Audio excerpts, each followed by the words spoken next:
Huwag nating ikalungkot kung meron kang matinding pagsubok. Bagkos, sabi ng talata, magalak ka kapag dumaranas ka ng pagsubok dahil dyan, mas lalo kang nauhubog at natututo. Amen? Because faith perseveres through trials. Amen? Diba? So, alam mo yung faith kasi napakahalaga. Without faith, hindi natin magagawa ipakita to. Tama ba? Hindi mo magagawa magmahal, hindi mo magagawa magtiwala, hindi mo magagawang sumunod kung walang tunay na pananampalataya. Amen? That's why faith beyond words. Hindi puro salita lang. Kung ikaw totoong Kristiyano kang binago ka ng Panginoon, ipakita mo sa gawa.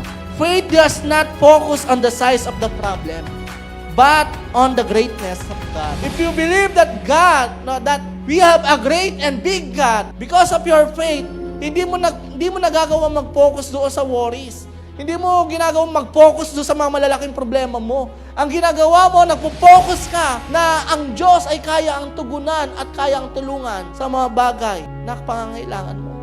Amen? May faith ka nga. Kilala mo naman si Lord. No? Nakilala mo na siya sa buhay mo. Pero hindi mo na siya nagawa. Sinayang mo yung mga pagkakataon. Yung mga opportunity na dapat maranasan mo, sinasayang. You remember Peter? No? Si Peter ay nakita niya si Jesus lumalakad doon sa ibabaw, no, sa gitna ng dagat, sa ibabaw ng tubig. Sabi ni Peter, Lord, ikaw ba yan?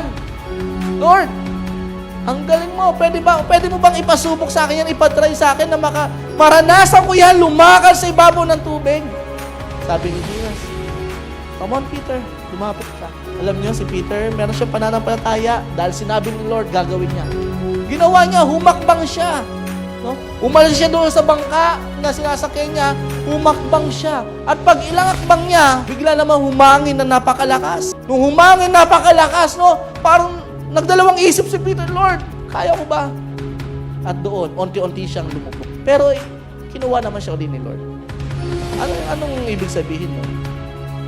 Kung may faith ka at hindi mo kayang panindigan, maraming pwedeng masayang. Parang sinasabi natin, Kristiyano ka na lang din naman, patunayan mo na Kristiyano ka. So, ituloy-tuloy mo na yung pagiging Kristiyano mo. Amen. Nanampalataya ka na lang din naman kay Lord. No? Panghawakan mo na yung pananampalataya mo. Dahil si Lord, no, handa siyang iparanas lahat sa iyo kung kaya mo sumunod sa Kanya at kaya mo manampalataya. Kaya nga nung humakbang si Peter, naranasan niya lumakad sa ibabaw ng tubig. Meron ka ba mga bagay sa buhay mo na gusto mo maranasan pa? Maybe sinasabi mo, pinagsasawa mo na itong ganitong buhay. Ayoko na to, Lord. Sawa na ako dito, Lord. Ayoko na ng ganitong buhay, Lord. Gusto ko ng pagbabago. No? Pagganahin natin yung pananampalataya natin. God can help us. God can do the impossible things in your life. Imposible, pero sa Diyos, walang imposible. Sa mata mo, parang malabo, pero sa Diyos, hindi malabo yan. Kung sa iyo, hindi mo kaya, si Lord, kayang-kaya. Kailangan mong panghawakan yung pananampalataya.